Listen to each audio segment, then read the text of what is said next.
Well wisher ಅಂತ. So happy friendship day my well wisher. ನೀವೇನೇ ನನ್ನ ವೆಲ್ ವಿಷರು, ಯಾವತ್ತಿಗೂ ನೀವೇನೆ, ಫಸ್ಟು ವೆಲ್ ವಿಷರು ನೀವೇನೆ, ಕೊನೆವರೆಗೂ ನೀವೇನೆ ನನ್ನ ವೆಲ್ ವಿಷರ್.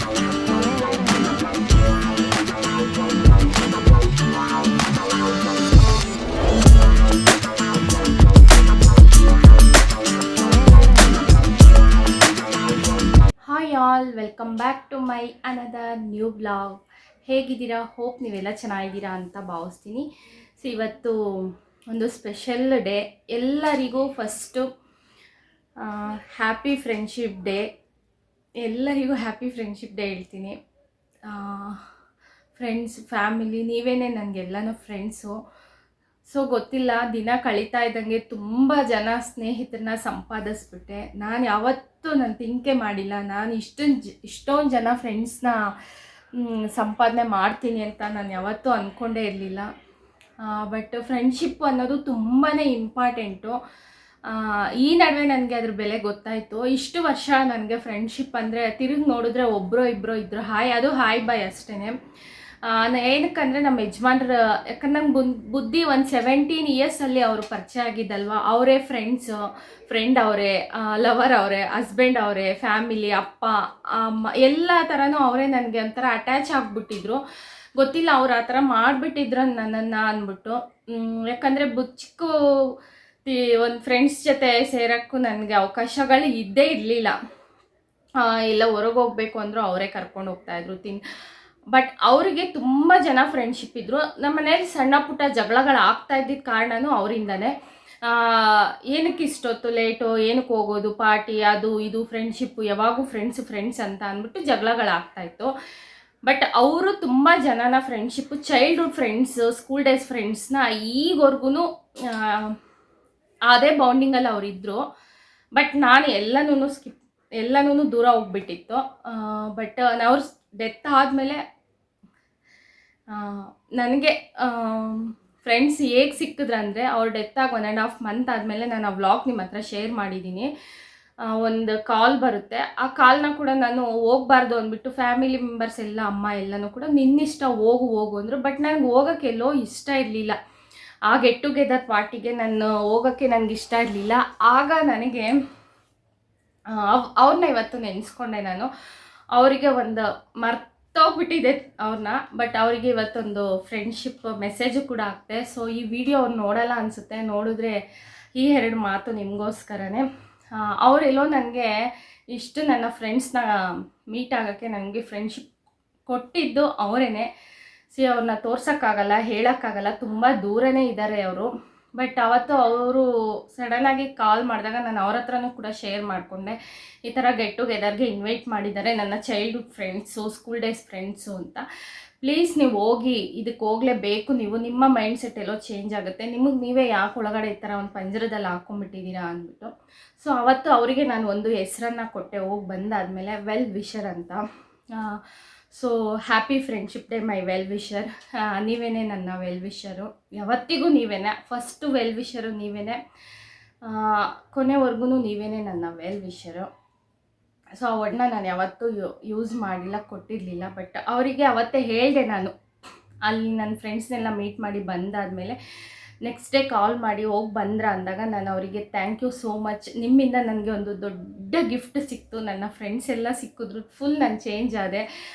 ಇವತ್ತು ನನ್ನ ಕಡೆಯಿಂದ ನಿಮಗೆ ಒಂದು ವರ್ಡ್ನ ಕೊಡ್ತೀನಿ, ನೀವು ನನ್ನ well wisher, thank you so much ಅಂತ ಹೇಳಿದೆ. ಇವತ್ತು ಕೂಡ ಅವರಿಗೆ ಹೇಳ್ತೀನಿ. ಸೊ ನೋಡಿ, ಇಷ್ಟೊತ್ತು ಹೇಳಿದ್ನಲ್ಲ, ನನ್ನ ಫ್ರೆಂಡ್ಸ್ ಇವರೇನೆ ನನ್ನ ಚೈಲ್ಡ್ಹುಡ್ ಫ್ರೆಂಡ್ಸು. ಇದೇ ಗೆಟ್ ಟುಗೆದರ್ ಪ್ರೋಗ್ರಾಮು. ಇದನ್ನು ನಾನು ಜಾನ್ವರಿ ಟೈಮಲ್ಲಿ ವಿಡಿಯೋ ಅಪ್ಲೋಡ್ ಮಾಡಿದ್ದೀನಿ, ಹಿಂದೆ ವ್ಲಾಗಲ್ಲಿ ಇದೆ, ಸರ್ಚ್ ಮಾಡಿ ನೋಡಿ ಗೆಟ್ ಟುಗೆದರ್ದು. ಬಟ್ 15 ವರ್ಷ ಆದಮೇಲೆ ನನ್ನ ಈ ಸಿಚುವೇಷನಲ್ಲಿ ಇವ್ರಿಗೆ ನಂಬರ್ ಸಿಕ್ಕಿ ನಾನು ಮತ್ತೆ ಸೇರೋ ಅವಕಾಶ ಬಂದರೂ ನನ್ನ ಸಿಚುವೇಶನ್ ಬ್ಯಾಡಾಗಿತ್ತು. ಬಟ್ ನಾನು ಸ್ಕಿಪ್ ಮಾಡ್ಕೊಂಡಿದ್ದರೆ ನಿಮ್ಮನ್ನೆಲ್ಲ ಮಿಸ್ ಮಾಡ್ಕೊಳ್ತಿದ್ದೆ. ಬಟ್ ಅವತ್ತು ನಾನು ಈ ಪ್ರೋಗ್ರಾಮಿಗೆ ಜಾಯಿನ್ ಆಗಿ ನನ್ನ ಲೈಫ್ ಟರ್ನ್ ಆಯಿತು. ಹೇಗೆ ಅಂದರೆ, ಅವರೆಲ್ಲ ಪುಷಪ್ ಮಾಡಿದ್ರು, ಏನೂ ಆಗಿಲ್ಲ, ನಾವೆಲ್ಲ ಇದ್ದೀವಿ, ಸಪೋರ್ಟ್ ಮಾಡ್ತೀವಿ, ನಿನ್ಗೆ ಯಾವ ಥರ ಸಪೋರ್ಟ್ ಬೇಕಾದರೂ ಮಾಡ್ತೀವಿ ಅಂತ ಹೇಳಿ ಅವತ್ತು ಅಲ್ಲೇ ರೀಸ್ಟಾರ್ಟ್ ಆಯಿತು ನನ್ನ ಯೂಟ್ಯೂಬ್ ಚಾನಲ್ಗೆ. ಇದೇ ವಿಡಿಯೋ ಮತ್ತೆ ನಾನು ಫಸ್ಟ್ ವಿಡಿಯೋ ಹಾಕೋಕ್ಕೆ ಅವಕಾಶ ಮಾಡಿಕೊಟ್ಟು ಈ ವಿಡಿಯೋನ ಹಾಕ್ತೆ. ರೀಸ್ಟಾರ್ಟ್ ಥರ ಆಯಿತು. ಫ್ರೆಂಡ್ಶಿಪ್ಗೆ ಬೆಲೆನೇ ಕಟ್ಟೋಕ್ಕಾಗಲ್ಲ. Love you all miss you all ಮತ್ತು ಬೇಗ ಸೇರಬೇಕು, ನಿಮ್ಮನ್ನೆಲ್ಲ ಮೀಟ್ ಆಗಬೇಕಂತ ಆಸೆ ಇದೆ.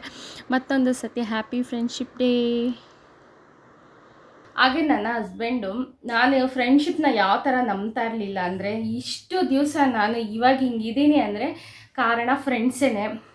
ಅಫ್ಕೋರ್ಸ್ ಫ್ಯಾಮಿಲಿ ಇದ್ದೇ ಇರ್ತಾರೆ. ಅದು ನನ್ನ ಅಮ್ಮನ ಕಡೆ ಫ್ಯಾಮಿಲಿ, ನನ್ನ ಅಪ್ಪನ ಕಡೆ ಫ್ಯಾಮಿಲಿ. ನನ್ನ ಕಷ್ಟದಲ್ಲಿ ಸುಖದಲ್ಲಿ ನಾನು ಖುಷಿಯಲ್ಲಿ ಇದ್ದಾಗ ನೋಡಿ ಖುಷಿ ಪಡ್ತಾಯಿದ್ರು. ಬಟ್ ನನ್ನ ಕಷ್ಟ ಅಂತ ಬಂದಾಗ ಇದುವರೆಗೂ ನನ್ನ ಹೆಜ್ಜೆಯಲ್ಲಿ ಇದ್ದೇ ಇದ್ದಾರೆ, ಸಪೋರ್ಟಿವ್ ಇದೇ ಇದೆ. ಅಫ್ಕೋರ್ಸು ನನ್ನ ಹಸ್ಬೆಂಡ್ ಫ್ಯಾಮಿಲಿ ಅಂತ ಬಂದರೆ, ಫ್ಯಾಮಿಲಿ ಇರ್ತಾರಪ್ಪ, ರಿಲೇಟಿವ್ಸ್ ಅಂದಮೇಲೆ ಎಲ್ಲೆಲ್ಲೋ ದೂರ ಇರ್ತಾರೆ. ತುಂಬ ಹತ್ರ ಅಂತ ಒಂದು ಹೊಟ್ಟೆಯಲ್ಲಿ ಹುಟ್ಟಿರೋರು ಇರ್ತಾರಲ್ಲ, ಅವು ನಿಜವಾಗ್ಲೂ ಅವೇನಾ ಅಂತ ಅನಿಸುತ್ತೆ. ಅವ್ರ ಬಗ್ಗೆ ಹೇಳ್ಕೊಳಕ್ಕೂ ನನಗೆ ನಾಚಿಕೆ ಆಗುತ್ತೆ. ಯಾಕಂದರೆ ಸುಖದಲ್ಲಿ ಬೇಡ, ಕಷ್ಟದಲ್ಲಿ ಬೇಡ. ಅವ್ರ ಫ್ಯಾಮಿಲಿಯಲ್ಲಿ ರಕ್ತ ಹಂಚ್ಕೊಂಡು ಹುಟ್ಟಿರೋರು ಹೋಗಿದ್ದಾರೆ ಅಂದರೆ, ನನ್ನ ಫ್ಯಾಮಿಲಿ ಇವಾಗೂ ನನಗಿಂತ ತುಂಬ ಅಳ್ತಾರೆ ಅವರೇನೆ. ಯಾಕಂದರೆ ಅವ್ರು ಅಷ್ಟು ಮುಗ್ಧ ಒಳ್ಳೆ ಮನಸ್ಸಿರೋನು, ಏನೇ ಇದ್ರೂ ಪಡಬೇಡ ಅಂತ ಹೇಳ್ಬಿಡೋನು. ಅಂಥದ್ದು ಅವನ್ನ ಕಳ್ಕೊಂಡಿರೋ. ಅಟ್ಲೀಸ್ಟು ಎಲ್ಲದಕ್ಕೂ ಒಂದೇ ದುಡ್ಡಲ್ಲ, ದುಡ್ಡು ಕೊಟ್ರೇ ನಮ್ಮನ್ನು ನೀವು ನೋಡ್ತಾ ಇದ್ದೀರಾ ಅಂತ ಅಲ್ಲ, ಕೊಡಬೇಕು ಅಂತನೂ ಅಲ್ಲ. ಬಟ್ ಎಲ್ಲೋ ಒಂದು ಮಾರಲ್ ಸಪೋರ್ಟ್ ಅಂತಾರಲ್ಲ, ನಾವು ಇದ್ದೀವಿ ಸಪೋರ್ಟಿವ್ ಆಗಿ, ಮಕ್ಕಳನ್ನ ಸಾಕಬೇಕು, ಈಗಿರಬೇಕು, ನೀನು ಧೈರ್ಯ ತೊಗೊಬೇಕಂತ ಹೇಳೋ. ತಿಂದ್ಬಿಟ್ಟು 11 ದಿವಸದ ಅವ್ರದ್ದು ಪೂಜೆ ದಿವಸ ತಿಂದ್ಬಿಟ್ಟು ಹಿಂಗೆ ಹೋಗಿರೋರು ಇದುವರೆಗೂ ನೋ ಅಡ್ರೆಸ್. ನಿಮ್ಮಂಥವ್ರನ್ನ ಅಣ್ಣ ತಮ್ಮ ಅಂತ ಅನ್ನಕ್ಕೂ ನಾಚಿಕೆ ಆಗುತ್ತೆ. ಯಾವನೋ ಒಬ್ಬ ನಮ್ಮ ರಿಲೇಟಿವ್ಸಲ್ಲೇ ಅವನಿಗೆ ಬೆಲೆ ಕೊಡಬೇಕು ಅಂತಲೂ ಇಷ್ಟ ಆಗಲ್ಲ. ಕೈಯಲ್ಲಿ ಆಗದೆ ಇರೋನಿಗೆ ಒಂದೇ ಅಸ್ತ್ರ ಅಂತೆ, ಮಾತು. ಯಾಕಂದರೆ ರಿಯಲಿ ದೇವ್ರು ಅವನಿಗೆ ಒಂದು ಪನಿಷ್ಮೆಂಟ್ ಕೊಟ್ಟಿದ್ದಾನೆ. ರಿಯಲಿ ಅವನಿಗೆ ಕೈಲಾಗಲ್ಲ. ಹೇಳ್ಕೊಂಬಿಡ್ಬೋದು ನಾವು ಎದುರುಗೇನೆ, ಬಟ್ ನಿನ್ನಿಂದ ನಿನ್ನ ಫ್ಯಾಮಿಲಿ ಇದೆಯಲ್ಲ, ಆ ಫ್ಯಾಮಿಲಿ ನನಗೆ ಬೇಕು, ನಂದದು ಫ್ಯಾಮಿಲಿ, ನನ್ನ ಫ್ಯಾಮಿಲಿ ನಿನ್ನಲ್ಲಿದೆ, ಹಂಗಾಗ್ಬಿಟ್ಟು ನಿನ್ನ ಡೈರೆಕ್ಟಾಗಿ ಕೇಳೋಕ್ಕಾಗಿಲ್ಲ. ನಮ್ಮ ಯಜಮಾನ್ರನ್ನ ಮಲಗಿಸಿದ ದಿವಸನೇ ಅಂತಾನಂತೆ ಆ ನಾಯಿ. ಏನು ಅಂದಿದ್ದಾನೆ ಅಂದರೆ, ಇವನು ಅಣ್ಣ ತಮ್ಮನಿಗೆ ಏನೂ ಮಾಡಿಲ್ಲ, ಇವತ್ತು ಅವ್ರು ಏನು ಮಾಡಲ್ಲ ಅನಿಸುತ್ತೆ, ಇವನೇನು ಮಾಡಿಲ್ಲ, ನಿನ್ಗೊಂದು ಲಿಸ್ಟ್ ಕೊಡ್ತೀನಿ ನನ್ನ ಗಂಡ ಏನೇನು ಮಾಡಿದ್ದಾನೆ ಅಂದ್ಬಿಟ್ಟು, ನಿನ್ಗಿಸ್ಕೊಡೋಕ್ಕಾಗತ್ತಾ? ಇಲ್ಲ ನೀನು ಕೊಡ್ತೀಯಾ? ಬುದ್ಧಿನ ಬಾಯಿ ಬರುತ್ತೆ ಅಂತ ಮಾತಾಡ್ಬಿಡ್ತಾರೆ ಎಲ್ಲರೂ ಅಷ್ಟೇ. ಇಲ್ಲಿ ಉಪಯೋಗಿಸ್ಕೊಂಡು ಮಾತಾಡಬೇಕು. ಕೊಟ್ಟಿರೋದನ್ನ ಎಡಗೈಲಿ ಕೊಟ್ಟಿರೋದನ್ನ ಬಲಗೈಗೆ ತೋರಿಸ್ಕೊಳ್ಳೋ ಅಂಥ ವ್ಯಕ್ತಿ ನನ್ನ ಹಸ್ಬೆಂಡ್ ಅಲ್ವೇ ಅಲ್ಲ. ಸೊ ಅದೇ ಹೇಳಿಲ್ವಾ, ರಿಯಲಿ ಫಸ್ಟ್ ನೀನು ಒಂದು ಮಿರರ್ ಮುಂದೆ ನಿಂತ್ಕೊಂಡು ನೋಡ್ಕೊ, ನೀನು ಹೆಂಗಿದೆಯಾ, ದೇವ್ರು ನಿನಗೆ ಎಂಥ ಪನಿಷ್ಮೆಂಟ್ ಕೊಟ್ಟಿದ್ದಾರೆ ಅಂತ. ಅವ್ರಿಲ್ಲ ಅಂತ ನಾನು ಅಂದ್ಕೊಂಡಿಲ್ಲ, ನನ್ನಲ್ಲಿ ಇದ್ದಾರೆ. 2 in 1 ಇವಾಗ ನಾನು ಇಬ್ಬರೂ ಇದ್ದೀವಿ ಅಂತಲೇ ಅಂದ್ಕೊಂಡು ನಾನು ಈ ಲೈಫ್ನ ಲೀಡ್ ಮಾಡ್ತಾಯಿದ್ದೀನಿ. ಹಾಗೆ ಲೀಡ್ ಮಾಡೋಷ್ಟು ಪುಷ್ ಮಾಡಿರೋದು ನನ್ನ ಫ್ಯಾಮಿಲಿ ಮೆಂಬರ್ಸ್ ಆಗಿರ್ಬೋದು, ಹಾಗೆ ನನ್ನ ಸುತ್ತು ಇರುವಂಥ ಫ್ರೆಂಡ್ಸು, ನನ್ನ ಹಸ್ಬೆಂಡ್ ಫ್ರೆಂಡ್ಸ್ ಸಪೋರ್ಟಿವು ಎಲ್ಲರೂ. ಬಟ್ ನಾನು ಆ ಸಿಚುವೇಷನಲ್ಲಿ ಹೆಂಗಿದ್ದೆ ಅಂದರೆ, ಅವ್ರು ಯಾವ ಥರ ಎಲ್ಲ ಸಪೋರ್ಟ್ ಮಾಡಿದ್ರು ಅಂದರೆ, ದಯವಿಟ್ಟು ನನಗಂತೂ ದೇವರು ಒಂದು ಅವಕಾಶ ಅಂತ ಎಲ್ಲ ಕೊಟ್ಟರೆ ಅದನ್ನ ಹೇಗೆಲ್ಲ ನಾನು ತೀರಿಸ್ಕೊಬೇಕು ಅಂತಲೇ ಗೊತ್ತಿಲ್ಲ.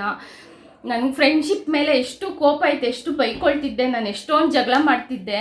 ಬಟ್ ಇವತ್ತು ನಾನು ಹಿಂಗಿರೋಕ್ಕೆ ಅದೇ ಫ್ರೆಂಡ್ಶಿಪ್ಪೇ ನನಗೆ ಕಾರಣ. ಬಟ್ ಹೇಳಿ ಮಾಡಿಲ್ಲ ಅವರೆಲ್ಲನೂ. ಅವ್ರು ಮಾಡಿರೋದು ನನಗೆ ಗೊತ್ತೇ ಇಲ್ಲ. ದಿನೇ ಹೋದ್ಮೇಲೆ ತಿಂಗಳು ಕಳೆದ ಮೇಲೆ ನನಗೆ ಗೊತ್ತಾಯಿತು. ಅಷ್ಟು ಸಪೋರ್ಟ್ ಮಾಡಿದ್ರು. ಬೆಲೆನೇ ಕಟ್ಟೋಕ್ಕಾಗಲ್ಲ. ನೀವು ಸಣ್ಣದಾಗೆ ಕೊಟ್ಟಿರ್ಬೋದು, ಅದು ತುಂಬಾ ನನಗೆ ಯೂಸ್ಫುಲ್ ಆಯಿತು. ಲೈಫ್ ಲೀಡ್ ಮಾಡೋಕ್ಕೆ ತುಂಬ ಈಸಿ ಆಯಿತು. ಇಲ್ಲಿವರೆಗೂ ಲೈಫ್ ಲೀಡ್ ಮಾಡೋಕ್ಕೆ ನನಗೆ ತುಂಬ ಹೆಲ್ಪ್ ಆಯಿತು. ಫ್ರೆಂಡ್ಶಿಪ್ ಅಂದರೆ ಇದಾ ಅಂದ್ಬಿಟ್ಟು, ನನ್ನ ಗಂಡ ಏನೂ ಸಂಪಾದನೆ ಮಾಡಿಲ್ಲ ಅಂದ್ರೂ ತುಂಬ ದೊಡ್ಡದಾದಂಥ ಫ್ರೆಂಡ್ಶಿಪ್ನ ಸಂಪಾದನೆ ಮಾಡಿ ಹೋಗಿದ್ದಾರೆ. ಈ ಊರಿಗೆ ನನ್ನ ಮದುವೆ ಮಾಡಿಕೊಟ್ಟಿದ್ದಕ್ಕೆ, ಇಷ್ಟು ವರ್ಷ ನಾವಿಲ್ಲಿ ಇದ್ದಿದ್ದಕ್ಕೆ ಅದರಲ್ಲೂ ನನಗೆ ಸಾರ್ಥಕ ಇದೆ. ನಮ್ಮ ಊರಿನ ದೊಡ್ಡ ದೊಡ್ಡ ವ್ಯಕ್ತಿಗಳು ಅಷ್ಟೇ. ನಾನು ಎಲ್ಲೋ ಇದ್ದೀನಿ, ಯಾಕಂದರೆ ನನ್ನ ಮೈಂಡ್ಸೆಟ್ ಸರಿ ಇರಲಿಲ್ಲ. ಫಿಸಿಕಲಿ ಮೆಂಟಲಿ ನಾನು ಡಿಪ್ರೆಷನಲ್ಲೇ ಇದ್ದೆ.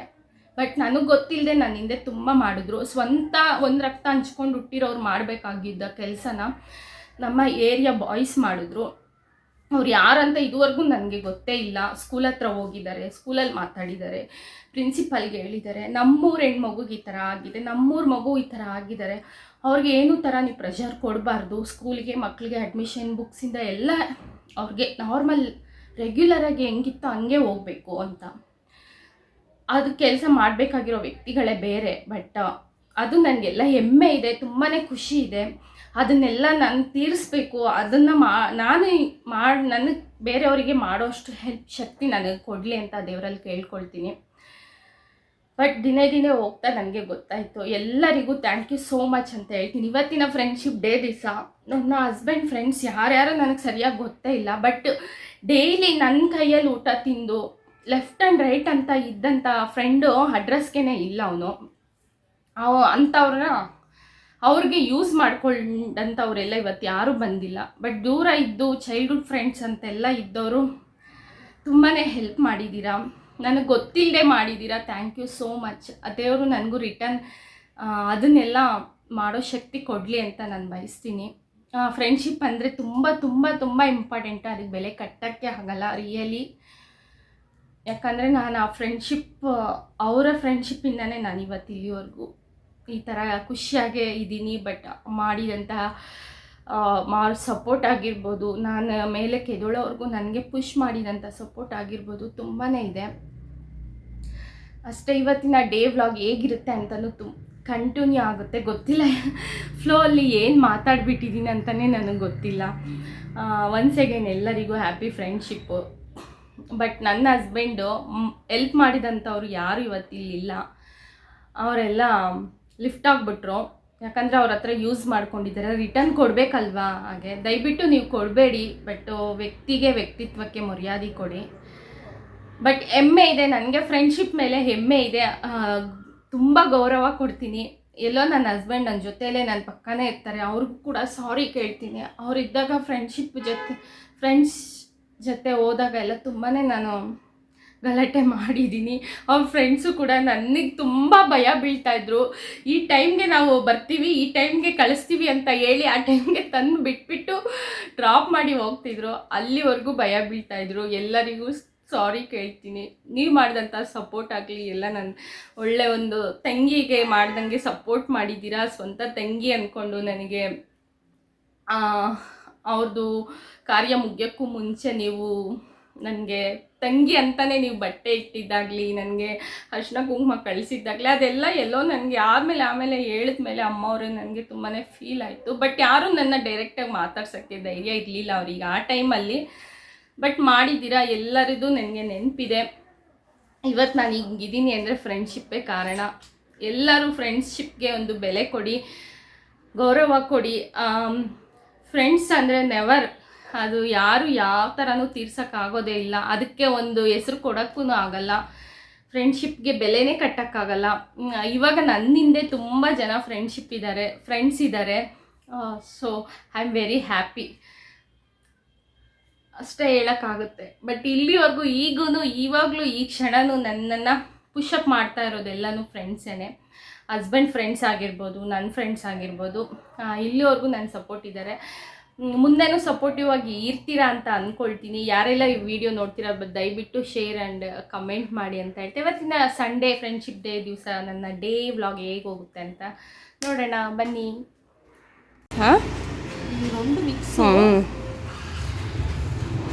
ಇವತ್ತು ಸಂಡೇ ಚೆನ್ನಾಗಿದೆ ಬಿಸಿಲು ಅಂದ್ಬಿಟ್ಟು ಅಮ್ಮ ನೆನ್ನೆ ಸ್ವಲ್ಪ ಒಣಗಿಸಿದ್ರು, ಇವತ್ತು ಸ್ವಲ್ಪ ಒಣಗಿಸ್ತಾ ಇದ್ದಾರೆ.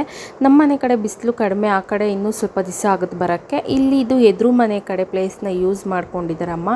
ಅದಕ್ಕೇನೆ ಹೇಳೋದು ಅಕ್ಕಪಕ್ಕ ನೆರೆ ಹೊರೆ ಅಂತ ಎಲ್ಲನೂ ಕೂಡ ನಾವು ಇರಬೇಕು. ಸೊ ನೋಡಿ ಇವತ್ತು ಸಾಂಬಾರು ಪುಡಿ ಅಮ್ಮ ಫುಲ್ ಬ್ಯುಸಿ. ಅದೇನು ಟುಕ್ಮ ಕರೆಪಾಕು ಸಾಂಬಾರು ಪುಡಿಗೆ ಕರಿಬೇವು ಹಾಕ್ಬೇಕಾ? ಫ್ರೆಶ್ ಕರಿಬೇವು.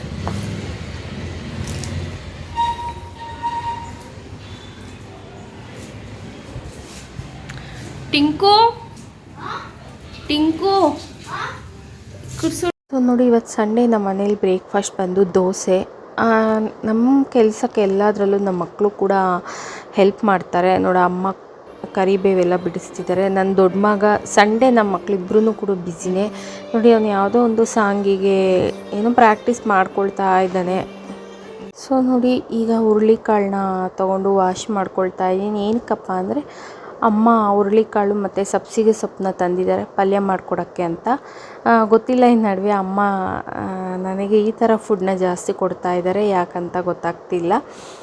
ನಾನು ಎಲ್ಲ ಮನೆಯವರ ಆರೋಗ್ಯ ಕಡೆ ಗಮನ ಕೊಟ್ಟು ಅವ್ರಿಗೇನೆಲ್ಲ ಇಷ್ಟ ಮಾಡಿಕೊಡ್ಬೇಕು ಅಂತ ಪ್ರಯತ್ನ ಪಡ್ತೀನಿ. ಬಟ್ ಅಮ್ಮ ಮಾತ್ರ ನನಗೆ ಇಷ್ಟ ಆಗೋ ಥರ ಎಲ್ತ್ಗೂ ಒಳ್ಳೇದಿರಬೇಕು, ನನ್ನ ಆರೋಗ್ಯ ಕಡೆ ಗಮನ ಕೊಡ್ತಾ ಇದ್ದಾರೆ. ಸೊ ನೋಡಿ, ಸಬ್ಸಿಗೆ ಸೊಪ್ಪು ಹುರುಳಿಕಾಳು ಪಲ್ಯ ಮಾಡೋಣ ಮಧ್ಯಾಹ್ನಕ್ಕೆ, ನೀನು ಊಟನೇ ಮಾಡಬೇಡ ಇದನ್ನೇ ತಿನ್ನಬೇಕು ಅಂತ ಅಮ್ಮನ ರೂಲ್ಸು. ಸೊ ನೋಡಿ, ಅದಕ್ಕೆ ವಾಶ್ ಮಾಡಿ ಉಪ್ಪಾಕಿ ಸ್ವಲ್ಪ ನೀರನ್ನು ಹಾಕ್ಕೊಂಡು ಸ್ಟೀಮ್ ಥರ ಬೇಯಿಸ್ಕೊಬೇಕು. ಇದನ್ನು ನೀರನ್ನ ಚೆಲ್ಲದೆ ನೀರೆಲ್ಲ ಅದರಲ್ಲೇ ಇಂಗೋ ಥರ ಬೇಯಬೇಕು ಅಂತ ಹೇಳಿದ್ದಾರೆ ಅಮ್ಮ. ಸೊ ಅದಕ್ಕೆ ಕುಕ್ಕರಲ್ಲೇ ಲಿಟ್ಟನ್ನ ಕ್ಲೋಸ್ ಮಾಡಿ ಬೇಯಿಸ್ಕೊಂಡ್ರೆ ಬೇಯುತ್ತೆ ಚೆನ್ನಾಗಿ ಅಂದ್ಬಿಟ್ಟು ಇಟ್ಟಿದ್ದೀನಿ. ನೋಡಿ, ಮಧ್ಯಾಹ್ನಕ್ಕೆ ಮಕ್ಕಳಿಗೆ ಪನ್ನೀರ್ ಫ್ರೈಡ್ ರೈಸ್ನ ಮಾಡಿಕೊಡ್ಬೇಕು ಅಂದ್ಬಿಟ್ಟು ಎಲ್ಲನೂ ಕೂಡ ರೆಡಿ ಮಾಡ್ತಾಯಿದ್ದೀನಿ. ಸಂಡೇ ಅಲ್ವಾ, ಏನಾದರೂ ಅವ್ರಿಗೂ ಸ್ಪೆಷಲಾಗಿ ಇರಲಿ ತಿನ್ನೋಕ್ಕೆ ಅಂದ್ಬಿಟ್ಟು ನೋಡಿ, ಹುರುಳಿಕಾಳು ಸಬ್ಸಿಗೆ ಸೊಪ್ಪು ಬೇಯ್ತಾ ಇದೆ, ಬೆಂದಿದೆ. ಸ್ವಲ್ಪ ನೀರು ಡ್ರೈ ಆಗಬೇಕು. ಲೋ ಫ್ಲೇಮಲ್ಲೇ ಅದನ್ನು ಇಟ್ಟಿದ್ದೀನಿ. ಒಂದು ಕಡೆ ರೈಸಿಗೆ ಇಟ್ಟಿದ್ದೀನಿ, ಇಲ್ಲಿ ಫ್ರೈಡ್ ರೈಸ್ಗೆ ರೆಡಿ ಮಾಡ್ಕೊಳ್ತಾ ಇದ್ದೀನಿ. ಬನ್ನಿ, ಫ್ರೈಡ್ ರೈಸ್ ಯಾವ ಥರ ಮಾಡೋದು ಏನೆಲ್ಲ ಅಂತ ತೋರಿಸ್ತೀನಿ. ಆಯಿಲ್ ಹಾಕ್ಕೊಂಡು, ನನ್ನ ರೆಸಿಪಿನ ಶೇರ್ ಮಾಡ್ತಾಯಿಲ್ಲ, ಸುಮ್ಮನೆ ಸ್ವಲ್ಪ ತೋರಿಸ್ತಾ ಇದ್ದೀನಿ. ಆಯಿಲ್ ಹಾಕ್ಕೊಂಡು ಪನ್ನೀರ್ ಹಾಕ್ಕೊಂಡು ಸ್ವಲ್ಪ ಉಪ್ಪು ಖಾರ ಪೆಪ್ಪರ್ ಪುಡಿ ಹಾಕ್ಕೊಂಡು ಫ್ರೈ ಮಾಡಿಕೊಂಡ್ರೆ ಆಯಿಲಲ್ಲಿ ನಿಮಗೆ ರೈಸಲ್ಲಿ ತಿನ್ನೋವಾಗ ಪನ್ನೀರು ಸ್ವಲ್ಪ ಸಪ್ಪೇನೂ ಅನಿಸೋದಿಲ್ಲ, ಹಾಗೆ ಸಾಫ್ಟಾಗೂ ಕೂಡ ಇರುತ್ತೆ ಈ ಥರ ಮಾಡ್ಕೊಳ್ಳೋದ್ರಿಂದ. ಸೊ ಅಮ್ಮ ಹೊರಗಡೆ ಪಾಪ ತುಂಬ ಬ್ಯುಸಿ ಆಗಿಬಿಟ್ಟಿದ್ದಾರೆ. ಅವರು ಸಾಂಬಾರು ಪುಡಿ ಮಾಡಲೇಬೇಕಿವತ್ತು ಅಂತ ತುಂಬ ಹಾರ್ಡ್ ವರ್ಕ್ ಮಾಡ್ತಾಯಿದ್ದಾರೆ. ಒಳಗಡೆಗೆ ಈಚೆಗೆ ಅಮ್ಮಂದು ಡ್ಯೂಟಿ. ಸೊ ನಾನಿಲ್ಲಿ ಮಕ್ಕಳಿಗೆ ಇವತ್ತು ಕ್ಲಾಸ್ ಇದೆ, ಸಂಡೇ ಆಗಿರೋದ್ರಿಂದ ನಮಗೆ ಫ್ರೀ ಅನ್ನೋದೇ ಇರಲ್ಲ. ಇನ್ನೂ ಜಾಸ್ತಿ ಕೆಲಸ ನಾರ್ಮಲಾಗಿ ಮಾಡ್ಕೊಬೇಕಾಗಿರೋ ಕೆಲಸ ಮಾಡ್ಕೊಳ್ಳೋಕ್ಕೆ ಆಗಲ್ಲ. ಸಂಡೇ ಅಷ್ಟು ಬ್ಯುಸಿ ಇರ್ತೀವಿ.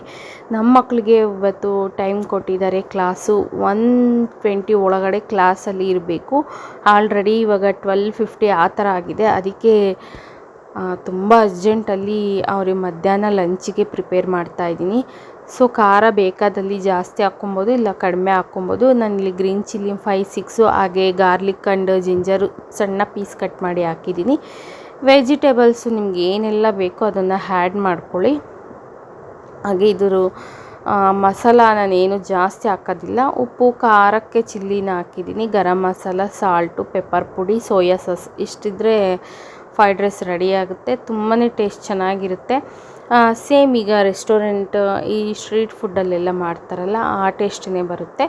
ನಮ್ಮ ಮಕ್ಕಳಿಗೆ ನನ್ನ ಕೈಯಲ್ಲಿ ಇದನ್ನ ತುಂಬ ಇಷ್ಟಪಡ್ತಾರೆ. ಸೊ ಫೈನಲಿ ಈಗ 1 o'clock ಆಗ್ತಾ ಬಂದಿದೆ. ಫೈನಲಿ ಫ್ರೈಡ್ ರೈಸು ಕೂಡ ರೆಡಿ ಆಯಿತು. ನಾನು ಇದನ್ನು ರೆಸಿಪಿ ಶೇರ್ ಮಾಡೋಕ್ಕಾಗಿಲ್ಲ, ಕಂಟಿನ್ಯೂ ಮಾಡೋಕ್ಕಾಗಿಲ್ಲ ವಿಡಿಯೋ, ಯಾಕಂದರೆ ತುಂಬಾ ಟೈಮ್ ಆಗಿದೆ. ನೋಡಿ, ಮಕ್ಕಳಿಗೆ ಹಾಕ್ಕೊಟ್ಟಿದ್ದೀನಿ. ಈಗ ಅವರಿಬ್ಬರು ತಿಂದರೆ ಹೋಗಿ ಅವ್ರನ್ನ ಕ್ಲಾಸಿಗೆ ಬಿಟ್ಟು ಬರಬೇಕು. ಈಗ ಟೈಮ್ 1 o'clock ಆಗಿಬಿಟ್ಟಿದೆ. 1:20 ಒಳಗೆ ಅವರಿಬ್ಬರೂ ಕೂಡ ಕ್ಲಾಸಲ್ಲಿ ಇರಬೇಕು. ಸೊ ಮತ್ತೆ ಸಿಗ್ತೀನಿ ನಾನು. ಸೊ ನೋಡಿ, ಮಕ್ಕಳನ್ನ ಮ್ಯೂಸಿಕ್ ಕ್ಲಾಸಿಗೆಲ್ಲ ಬಿಟ್ಟು ಬಂದೆ. ಸ್ವಲ್ಪ ನಂದು ಒಂದು 2-3 ಸೀರೆ ಕುಚ್ಚು ಕಟ್ಟೋದಿತ್ತು, ಕಟ್ತಾ ಇದ್ದೀನಿ. ಹಾಗೆ ಅಮ್ಮ ಬೆಳಗ್ಗೆನೇ ಹೇಳಿದ್ದೆ ತುಂಬ ಇವತ್ತು ಬ್ಯುಸಿ. ಈಗ ಸಾಂಬಾರು ಪುಡಿ ಉರಿತಾ ಇದ್ದಾರೆ ನಮ್ಮಮ್ಮ. ನೋಡಿ, ನಿಮಗೆ ಶೇರ್ ಮಾಡ್ತೀನಿ. ಸೊ ಅದಕ್ಕೆ ಬೆಳಗ್ಗೆ ಅಂತ ಹೇಳ್ತಾ ಇದ್ದೀನಿ, ಇಷ್ಟು ಎಲ್ಲ ಕಷ್ಟಪಟ್ಟು ಇಷ್ಟು ನೀಟಾಗಿ ಮಾಡ್ತೀಯಲ್ಲ. ತುಂಬ ಜನ ಸಾಂಬಾರು ಪುಡಿ ಮಾಡ್ಕೊಳ್ಳೋದೇ ಇಲ್ಲ. ನಾನು ನೀನು ಇಬ್ಬರು ಸೇರಿಬಿಟ್ಟು ಸಾಂಬಾರು ಪುಡಿ ಬಿಸ್ನೆಸ್ ಆದರೂ ಮಾಡೋಣ ಪ್ಯಾಕಿಂಗ್ ಮಾಡಿ ಅಂತ. ಸೊ ಸಪೋರ್ಟ್ ಮಾಡಿ ಫ್ರೆಂಡ್ಸ್. ಹೇಗೆಲ್ಲ ಮಾಡ್ಬೋದು, ಸಾಂಬಾರು ಪುಡಿ ಮಾಡಿ ನಾವು ಸೇಲ್ ಮಾಡ್ಬೋದಾ? ಆಗುತ್ತೆ ಅಲ್ವಾ ನನ್ನ ಕೈಯಲ್ಲಿ, ಅಮ್ಮನ ಕೈಯಲ್ಲಿ. ಪ್ಲೀಸ್ ಇದಕ್ಕೆ ಯಾವ ಥರ ಬಿಸ್ನೆಸ್ ಸ್ಟಾರ್ಟ್ ಮಾಡೋದು ಅಂತ ಕಮೆಂಟ್ ಮಾಡಿ, ನನಗೆ ನೀವು ಕೂಡ ಸಪೋರ್ಟ್ ಮಾಡಿ. ಸೊ ನೋಡಿ, ಅಮ್ಮ ಸಾಂಬಾರು ಪುಡಿ ಮಾಡ್ತಾಯಿದ್ರೆ ನಮ್ಮಮ್ಮನ ಕೈಯಲ್ಲಿ ಸಾಂಬಾರು ಪುಡಿ ತುಂಬ ಚೆನ್ನಾಗಿರುತ್ತೆ. ಹಳೆ ಕೈ ಹಳೆ ಕಾಲದ ಟೇಸ್ಟು. ಹೋಮ್ ಮೇಡ್ ಸಾಂಬಾರು ಪುಡಿ ಯಾರಿಗೆಲ್ಲ ಬೇಕು ಕಮೆಂಟ್ ಮಾಡಿ. ತುಂಬ ಜನ ನೀವು ಕಮೆಂಟ್ ಮಾಡಿದ್ರೆ ನಾನು ಇದು ನೆಕ್ಸ್ಟ್ ಬಿಸ್ನೆಸ್ ಮಾಡೋಕ್ಕೆ ಸೊ ಐಡಿಯಾ ಬರುತ್ತೆ. ಸೊ ತೋರಿಸ್ತೀನಿ ನೋಡಿ ಸಾಂಬಾರು ಪುಡಿಗೆ. ಸೊ ನೋಡಿ, ಬಿಸಿಲಲ್ಲೇ ಕರಿಬೇವು ಅರ್ಧಂಬರ್ಧ ಒಣಗಿಬಿಟ್ಟಿದೆ ಎಲ್ಲ ಅಷ್ಟೇ. ನೋಡಿ, ಜೀರಿಗೆ ಎಷ್ಟು ಹಾಕ್ತಾರೆ ಅಮ್ಮ 1 kg ಸಾಂಬಾರು ಪುಡಿಗೆ, ಅರ್ಧ kg ಜೀರಿಗೆ ಹಾಕಿದ್ದಾರೆ ಅನಿಸುತ್ತೆ. ಸೊ ಆಲ್ಮೋಸ್ಟ್ ಎಲ್ಲನೂ ಕೂಡ ಬಿಸಿಲಲ್ಲಿ ಚೆನ್ನಾಗಿ ಬಿಸಿ ಇದೆ. ಇನ್ನು ಮುಟ್ಟಿದ್ರೆ ಅಷ್ಟು ಬಿಸಿಲಲ್ಲಿ ಒಣಗಿಸಿದ್ದಾರೆ ಅಮ್ಮ 2 ಡೇಸಿಂದ.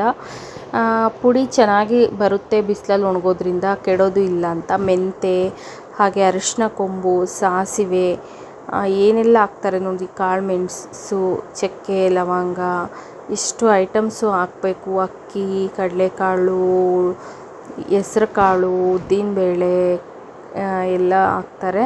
ಬೇಳೆ ಎಲ್ಲನೂ ಕೂಡ ಮೆಣಸಿನ್ಕಾಯಲ್ಲಿ 4 ಥರ ಮೆಣಸಿನ್ಕಾಯಿ ಹಾಕ್ತಾರೆ ಅಮ್ಮ ಸಾಂಬಾರಿಗೆ. ಒಂದು ಬ್ಯಾಡಿಗೆ ಮೆಣಸಿನ್ಕಾಯಿ ಕಲ್ಲರ್ಗೆ, ಇದು ಬುಡ್ಡೆ ಸಾಂಬಾರು ಮೆಣಸಿನ್ಕಾಯಿ ಅಂತೀವಿ. ಇದು ಹಾಕೋದ್ರಿಂದ ಸಾಂಬಾರು ಟೇಸ್ಟ್ ಇರುತ್ತೆ. ಹಾಗೆ ಗುಂಟೂರು ಖಾರಕ್ಕೆ ಇದು ಬಂದು ಕಲ್ಲರು ಟೇಸ್ಟು ಎಲ್ಲನೂ ಕೂಡ. ಈ ಮೆಣಸಿನ್ಕಾಯಿ 4 ಥರ ಒಣಮೆಣ್ಸಿನ್ಕಾಯಿನ ಹಾಕ್ತಾರೆ. ಚೆನ್ನಾಗಿ ಮೆಣಸಿನ್ಕಾಯಿ ಕೂಡ ಚೆನ್ನಾಗಿ ಒಣಗಿದೆ. ಇನ್ನೊಂದು ಸತಿ ಕ್ಲೀನ್ ಮಾಡಬೇಕಂತೆ. ಮೇಯ್ನ್ ಬಂದು ಧನಿಯಾನ ಕೂಡ ಅರ್ಧ kg ಧನಿಯಾ ಅನಿಸುತ್ತೆ ಇದು ತೊಗೊಂಡಿದ್ದಾರೆ ಅಮ್ಮ. ಸೊ ಎಲ್ಲ ಚೆನ್ನಾಗೇ ಹುರಿದು ಸಣ್ಣ ಉರಿಯಲ್ಲಿ ಹುರಿತಾರೆ ಅಮ್ಮ. ತುಂಬ ಟೈಮ್ ತೊಗೊತಾರೆ. ಸಾಂಬಾರು ಪುಡಿ ಅಂದ್ರೇ ನನಗೆ ಭಯ ಆಗುತ್ತೆ, ಯಾಕಂದರೆ ಒನ್ ಡೇ ಫುಲ್ಲು ಅದೇ ಮಾಡ್ತಾರೆ ಅಮ್ಮ. ನೋಡಿ ಎಷ್ಟು ಒಣಗಿಸಿದ್ರು ಅದನ್ನ ಮತ್ತೆ ಲೋ ಫ್ಲೇಮಲ್ಲಿ ಕೆಂಪಗೆ ಹುರಿತಾರೆ. ಹೈ ಫ್ಲೇಮ್ ಇಟ್ಕೊಂಬಿಟ್ರೆ ಅದು ಸಿಯುತ್ತೆ ಅಂದ್ಬಿಟ್ಟು ಏನೋ ಹೇಳ್ತಾರೆ, ಹಂಗೆ ಹಾಕ್ಬಾರ್ದು, ಅವಾಗ ಪುಡಿ ಚೆನ್ನಾಗಿರಲ್ಲ, ಟೇಸ್ಟು ಸ್ಮೆಲ್ಲು ಅಂತ. ಸೊ ಬಿಸಿ ಇದೆ, ಚೆನ್ನಾಗಿ ಫ್ರೈಯಾಗಿ ಹುರಿದು ಒಂದು ಬಾಕ್ಸಿಗೆ ಹಾಕಿದ್ದಾರೆ ಅಮ್ಮ. ನಾನಿಲ್ಲಿ ಸಣ್ಣವರಿದ್ದಾಗಿಂದ ಅಭ್ಯಾಸ, ಸಾಂಬಾರು ಪುಡಿ ಹುರಿದ್ರೆ ಅದರಲ್ಲಿರೋ ಕಾಳನ್ನ ತಿನ್ನಬೇಕು ಅಂತ ಇಷ್ಟ. ಫೈನಲಾಗಿ ಎಲ್ಲ ರೆಡಿಯಾಗಿದೆ ನೋಡಿ. ಈ ಥರ ಮಿಲ್ಲಿಗೆ ಹೋಗುವಾಗ ಅಕ್ಕಿನ ಆಗಲಿ ಬೇಳೆ ಆಗಲಿ ತೊಗೊಂಡೋಗ್ಬೇಕು. ಲಾಸ್ಟಲ್ಲಿ ಹಾಕಿದ್ರೆ ಮಿಕ್ಕಿರೋ ಪೌಡರು ಇದರಲ್ಲಿ ಬರುತ್ತೆ ಅಂತ ದೊಡ್ಡವರ ಟಿಪ್ಸ್ ಇದು. ಸೊ ಫೈನಲಾಗಿ ಮಿಲ್ಲಿಗೆ ಹೋಗಿ ಬಂದ್ವಿ. ವಿಡಿಯೋ ನಾನು ಕಂಟಿನ್ಯೂ ಮಾಡಿಲ್ಲ ಮಿಷಿನಲ್ಲಿ, ಯಾಕಂದರೆ ಖಾರ ತುಂಬಾ ಇತ್ತು. ಪುಡಿ ಹಾಕಿಸ್ಕೊಂಡು ಮನೆಗೆ ಬಂದು ಈ ಥರ ಅಮ್ಮ ಹರಡಿದ್ದಾರೆ ಒಂದು ಪೇಪರ್ ಮೇಲೆ. ಏನಕ್ಕೆ ಅಂದರೆ ಬಿಸಿ ಇದ್ದಾಗ ಪುಡಿ ಬೇಗನೆ ಅದನ್ನು ಈ ಥರ ಮಾಡಬೇಕು, ಇಲ್ಲಾಂದರೆ ಕಲರ್ ಚೇಂಜ್ ಆಗಿಬಿಡುತ್ತೆ, ಬ್ಲ್ಯಾಕಿಶ್ ಆಗಿಬಿಡುತ್ತೆ ಬಿಸಿಗೆ. ಹಂಗಾಗಿ ಬೇಗನೆ ಈ ಥರ ಒಂದು ದೊಡ್ಡ ಕವರ್ ಮೇಲೆ ಹಾಕಿ ಹರಡಬೇಕು. ಎಲ್ಲ ಆರಿದೆ, ಈಗ ಬಾಕ್ಸಿಗೆ ಹಾಕಿ ತುಂಬಿಟ್ಟಿದ್ದಾರೆ. ಹಾಗೆ ಸ್ವಲ್ಪ ದೊಡ್ಡಮ್ಮ ಅವರಿಗೆ ಕೊಡಬೇಕು ಅಂತ ಒಂದು ಬಾಕ್ಸಿಗೆ ತೆಗೆದಿಡ್ತಾ ಇದ್ದಾರೆ ಅಮ್ಮ. ನೋಡಿ ಒಂದು ಚಾಕ್ಲೇಟ್ನ, ಇಲ್ಲಿ ಕಾಸ್ಟ್ಲೆಸ್ ಚಾಕ್ಲೇಟು ನಾನು ಇವತ್ತೇ ಫಸ್ಟ್ ಟೈಮ್ ಲೈಫಲ್ಲಿ ತಿಂದಿದ್ದೀನಿ. ತುಂಬ ಚಾಕ್ಲೇಟ್ಸ್ ತಿಂದಿದ್ದೀನಿ, ಅದು ಲೆಕ್ಕನೇ ಇಡೋಕ್ಕಾಗಲ್ಲ. ಬಟ್ ಒಂದು ಚಾಕ್ಲೇಟು 450 ರುಪೀಸು. ಈ ಚಾಕ್ಲೇಟ್ನ ತಿನ್ನಬೇಕು ಅಂತ ನನ್ನ ಚಿಕ್ಕ ಮಗನಿಗೆ ತುಂಬ ದಿವಸದಿಂದ ಇಷ್ಟ ಇತ್ತು. ಫೈನಲಾಗಿ ಇವತ್ತು ಈ ಚಾಕ್ಲೇಟ್ನ ತಿಂದ. ಈ ಚಾಕ್ಲೇಟ್ ಏನಕ್ಕೆ ಕಾರಣ ಇದೆ, ಇವತ್ತೊಂದು ರೀಸನ್ ಇದೆ ಈ ಚಾಕ್ಲೇಟು.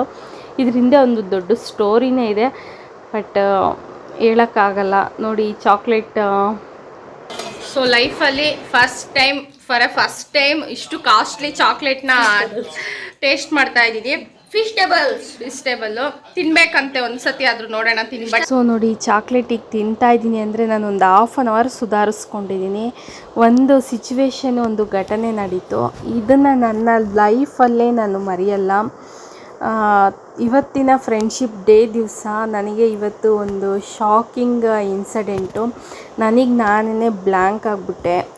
ವೀಡಿಯೋನೂ ಕೂಡ ಮಾಡ್ಕೊಳಕ್ಕಾಗಲಿಲ್ಲ. ಈ ಸ್ಪೆಷಲ್ ಮೂಮೆಂಟ್ನ ನಾನು ವೀಡಿಯೋ ಮಾಡ್ಕೊಬೇಕಿತ್ತು, ಬಟ್ ನಂಗೆ ಕೈ ಕಾಲೇ ಆಡಿಲ್ಲ. ಸಡನ್ನಾಗಿ ನನ್ನ ಮುಂದೆ ಇದೆಲ್ಲ ನಡೆದು ಬಿಡ್ತು. ಏನು ಅದೆಲ್ಲನೂ ಕೂಡ ಮುಂದೆ ಒಂದು ದಿವಸ ನಾನು ಶೇರ್ ಮಾಡ್ತೀನಿ. ಆ ವಿಷಯ ಏನು ಅಂತಲೂ ಕೂಡ ನಿಮ್ಮ ಹತ್ರ ತಿಳಿಸ್ತೀನಿ. ನಾನು ಅಮ್ಮ ಒಂದು ½ ಆದರೂ ಹತ್ತಿದ್ದೀವಿ ನನಗೆ ಸುಧಾರಿಸ್ಕೊಳ್ಳೋಕ್ಕೆ ಒಂದು ½ ಬೇಕಾಯಿತು. ಹಾಗಾಗಿ ವಿಡಿಯೋ ಮಾಡೋಕ್ಕಾಗಿಲ್ಲ ನಾನು. ಅದೇನು ಅಂತ ಮುಂದೆ ಯಾವತ್ತಾದರೂ ಒಂದು ದಿವಸ ಹೇಳ್ತೀನಿ ನಿಮಗೆ. ಸೊ ಫುಲ್ಲು ಖುಷಿಯಲ್ಲಿದ್ದೀನಿ, ಯಾವ ಥರ ಎಕ್ಸ್ಪ್ರೆಸ್ ಮಾಡಬೇಕು ಗೊತ್ತಾಗ್ತಿಲ್ಲ. ನಿಮಗೆ ಚಾಕ್ಲೇಟ್ ಎಲ್ಲ ತೋರಿಸಿದ್ನಲ್ವ, ಆ ಚಾಕ್ಲೇಟ್ ಇವತ್ತೊಂದು ಚಾಕ್ಲೇಟ್ ಆ ಚಾಕ್ಲೇಟ್ ತಿಂದಿದ್ರಲ್ಲೂ ಒಂದು ಸಾರ್ಥಕತೆ ಇದೆ. ಬಟ್ ಅದನ್ನು ಹೇಳಲ್ಲ ಈಗಲೇ, ಯಾವ ಥರ ಎಕ್ಸ್ಪ್ರೆಸ್ ಮಾಡಬೇಕು ನನಗೆ ಗೊತ್ತಾಗ್ತಾನೇ ಇಲ್ಲ. ಕೂತ್ಕೊಂಡು ಅರ್ಧ ಗಂಟೆ ನಾನೇ ಹತ್ತಿದ್ದೀನಿ. ಬಟ್ ಮುಂದೊಂದು ದಿವಸ ನಿಮ್ಮ ಹತ್ರ ಎಲ್ಲ ಶೇರ್ ಮಾಡ್ತೀನಿ ಈ ಖುಷಿ ವಿಷಯ. ನನಗಿವತ್ತೊಂಥರ ಫ್ರೆಂಡ್ಶಿಪ್ ಡೇ, ಬಟ್ ಈಗ ನನಗೆ ಒಂಥರ ಖುಷಿ ವಿಷಯನೇ ಇದು ನನ್ನ ಲೈಫಲ್ಲಿ. ಬಿಕಾಸ್ ಇವತ್ತು ನಮ್ಮ ಹಸ್ಬೆಂಡ್ ಇದ್ದಿದ್ರೆ ತುಂಬ ಖುಷಿ ಪಡ್ತಿದ್ರು. ಅವರ ಒಂದು ಎಫರ್ಟು, ಅವರು ಎಫರ್ಟ್ ಅಲ್ವಾ, ಅವರು ಹಾಕಿದಂಥ ಎಫರ್ಟು ಇವತ್ತು ಅದಕ್ಕೆ ಒಂದು ಸಾರ್ಥಕತೆ ಸಿಕ್ಕಿದೆ. ಅದಕ್ಕೊಂದು ಬೆಲೆ, ಗೌರವ ಏನು ಅದು ಅಂದ್ಬಿಟ್ಟು ಮುಂದೊಂದು ದಿವಸ ನಾನು ಇವತ್ತು ನಿಮ್ಮ ಹತ್ರ ಶೇರ್ ಮಾಡ್ತೀನಿ. ಬಟ್ ಎಲ್ಲೋ ತುಂಬ ಖುಷಿ ಆಯಿತು, ತುಂಬ ಖುಷಿ ಆಯಿತು. ಖುಷಿಯಲ್ಲಿದ್ದೀನಿ, ಅದು ಏನು ಅಂತ ಟೈಮ್ ಬಂದಾಗ ಹೇಳ್ತೀನಿ. ಬಟ್ ಈ ಸಿಚುವೇಶನಲ್ಲಿ ಅವರು ಇರಬೇಕಿತ್ತು. ಸೊ ಅಷ್ಟೇ. ಬನ್ನಿ, ಇವಾಗ ಸಂಜೆ ಇವ್ರ ಕ್ಲಾಸಿಂದ ಬಂದಮೇಲೆ ಸ್ವಲ್ಪ ಟೈಮ್ ತೊಗೊಳ್ತು. ಈಗ ಹೊರಗಡೆ ಹೋಗ್ತಾಯಿದ್ವಿ, ಏನಾದರೂ ಸ್ನ್ಯಾಕ್ಸ್ ಆ ಥರ ಏನಾದರೂ ತಿನ್ಕೊಂಬರೋಣ ಅಂದ್ಬಿಟ್ಟು. ಸಂಡೇ ಆಗಿರೋದ್ರಿಂದ, ಶ್ರಾವಣ ಶನಿವಾರ, ಏನಾದರೂ ಸ್ನ್ಯಾಕ್ಸ್ ತಿನ್ನಬೇಕು ಅಂದ್ಬಿಟ್ಟು ಹೊರಗಡೆ ಹೋಗೋಣ ಅಂತ ಹೋಗ್ತಾಯಿದ್ವಿ. ಬನ್ನಿ. ಸೊ ಸಂಜೆ ಅಮ್ಮ ನನ್ನನ್ನು ಸ್ನ್ಯಾಕ್ಸಿಗೆ ಅಂತ ಮಕ್ಕಳನ್ನ ಎಲ್ಲ ಹೊರಗಡೆ ಕರ್ಕೊಂಬಂದರು. ಹಾಗೆ ನಮ್ಮ ಅಣ್ಣನ ಮಗನ್ನ ಕರ್ಕೊಂಬಂದೆ. ಏನಪ್ಪ ಇದು ಅಂದರೆ ಖುಷಿಯಲ್ಲಿ ದುಃಖನ, ದುಃಖದಲ್ಲಿ ಖುಷಿನ ಗೊತ್ತಿಲ್ಲ. ಖುಷಿ ವಿಷಯನೇ, ಬಟ್ ನನಗೆ ಆಗ್ತಿಲ್ಲ ಇದು ಅನಿಸುತ್ತೆ. ಯಾಕಂದರೆ ಸಡನ್ನಾಗಿ ನಮಗೆ ಒಂದು ನೋವಿನ ವಿಷಯ ಆಗಲಿ ಖುಷಿ ವಿಷಯ ಆಗಲಿ ಬಂದರೆ ಅದನ್ನು ಎದುರಿಸೋ ಶಕ್ತಿ ಇರಬೇಕು. ಅದು ನನ್ನಲ್ಲಿ ಪವರ್ ಹೋಗ್ಬಿಟ್ಟಿದೆ. ಯಾಕಂದರೆ ದೇವರು ನನಗೆ ಕೊಟ್ಟಿರೋ ಅಂಥ ಘಟನೆನ ತಗೊಂಡು ಅದರಲ್ಲಿ ನೊಂದು ಬೆಂದು ಎದ್ದಿರೋ ಅಂಥವಳು ನಾನು. ಹಂಗಾಗ್ಬಿಟ್ಟು ಇವಾಗ ಸಡನ್ನಾಗಿ ಒಂದು ಖುಷಿ ಒಂದು ಸಿಚುವೇಶನ್ ನನ್ನ ಕಣ್ಣೆದ್ರಿಗೆ ನಡೆದುಬಿಟ್ರೆ ಆ ಖುಷಿನ ಅದನ್ನು ಆ್ಯಕ್ಸೆಪ್ಟ್ ಮಾಡ್ಕೊಳ್ಳೋಷ್ಟು ಪವರು ನನ್ನಲ್ಲಿ ಇಲ್ಲ. ಏನಂತಾರೆ ಅದನ್ನು ತಡ್ಕೊಳ್ಳೋ ಶಕ್ತಿ ನನ್ನಲ್ಲಿ ಹೋಗ್ಬಿಟ್ಟಿದೆ.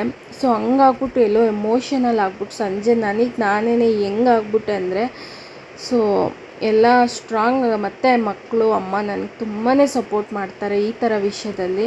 ಫೈನಲಿ ಹೊರಗಡೆ ಕರ್ಕೊಂಡು ಬಂದರು ಅಮ್ಮ. ಎಲ್ಲ ಸ್ನ್ಯಾಕ್ಸ್ ಎಲ್ಲ ತಿಂದು, ಮಕ್ಕಳಿಗೆ ಐಸ್ ಕ್ರೀಮ್ ಬೇಕು ಅಂದರು, ಎಲ್ಲನೂ ತಿಂದು. ಈಗ ಡಿಫ್ರೆಂಟ್ ಐಸ್ ಕ್ರೀಮ್ಗಳು ಬಂದುಬಿಟ್ಟಿದೆ ಅಲ್ವಾ. ಏನೇನೋ ಐಸ್ ಕ್ರೀಮ್ ಬಂದುಬಿಟ್ಟಿದೆ, ಬರ್ಗರ್ ಐಸ್ ಕ್ರೀಮೋ ಏನೋ ಇದು ಹೆಸ್ರು ನೋಡಿ ಈಗಲೇ ಮರ್ತುಬಿಟ್ಟೆ. ಗೊತ್ತಿಲ್ಲ ಯಾಕೋ ಈ ನಡುವೆ ಮೆಮೊರಿ ಲಾಸ್ ಕೂಡ ಆಗ್ತಾ ಇದ್ದೀನಿ. ನನಗೆ ಅನ್ನಿಸ್ತಾ ಇದೆ, ಹೀಗೆ ಮರಿತಾ ಇದ್ದೀನಿ. ಹಾಗೆ ನಾನು ಅಮ್ಮ ಕುಲ್ಫಿನ ತೊಗೊಂಡ್ವಿ. ನನಗೂ ಕೂಡ ಐಸ್ ಕ್ರೀಮ್ಸ್ ಅಂದರೆ ತುಂಬಾ ಇಷ್ಟ. ಚಾಕ್ಲೇಟ್ ಐಸ್ ಕ್ರೀಮ್ ಅಂದರೆ ಯಾರಿಗೆ ಇಷ್ಟ ಇಲ್ಲ ಹೇಳಿ, ಅದು ಹೆಣ್ಮಕ್ಳಿಗಲ್ವ. ಗೊತ್ತಿಲ್ಲ, ಇದು ತಿನ್ನೋದ್ರಿಂದ ನಾವೇ ಖುಷಿ ಆಗ್ಬಿಡ್ತೀವಲ್ವ. ಹಾಗಾಗಿ ಎಲ್ಲ ಸ್ನ್ಯಾಕ್ಸು ಐಸ್ ಕ್ರೀಮ್ಸ್ ಎಲ್ಲ ತಿಂದು ಈಗ ರಿಟರ್ನ್ ಬರ್ತಾಯಿದ್ವಿ. ಹಾಗೆ ದೊಡ್ಡಮ್ಮ ಅಂಗಡಿಗೆ ಬಂದ್ವಿ. ನಮ್ಮ ಅಣ್ಣನ ಮಗನ್ನ ಕರ್ಕೊಂಡೋಗಿದ್ದೆ, ಹಂಗೆ ಇಲ್ಲೇ ಬಿಟ್ಬಿಟ್ಟು ದೊಡ್ಡಮ್ಮ ಅಂಗಡೀಲಿ ಸ್ವಲ್ಪ ಕುತ್ಕೊಂಡು ಮಾತಾಡಿದ್ವಿ. ಐ ಹೋಪ್ ಇವತ್ತಿನ ವ್ಲಾಗ್ ನಿಮಗೆಲ್ಲ ಇಷ್ಟ ಆಗಿದೆ ಅಂತ ಈ ವ್ಲಾಗ್ನ ಇಲ್ಲಿಗೆ ಹೆಂಡ್ ಮಾಡ್ತಾಯಿದ್ದೀನಿ. ನೆಕ್ಸ್ಟ್ ಒಂದೊಳ್ಳೆ ಇಂಟ್ರೆಸ್ಟಿಂಗ್ ವ್ಲಾಗ್ ಜೊತೆ ನಾನು ನಿಮ್ಮ ಮುಂದೆ ಬರ್ತೀನಿ. ಈ ವಿಡಿಯೋ ಇಷ್ಟ ಆದಲ್ಲಿ ಲೈಕ್, ಶೇರ್, ಕಮೆಂಟ್. ಬಾಯ್.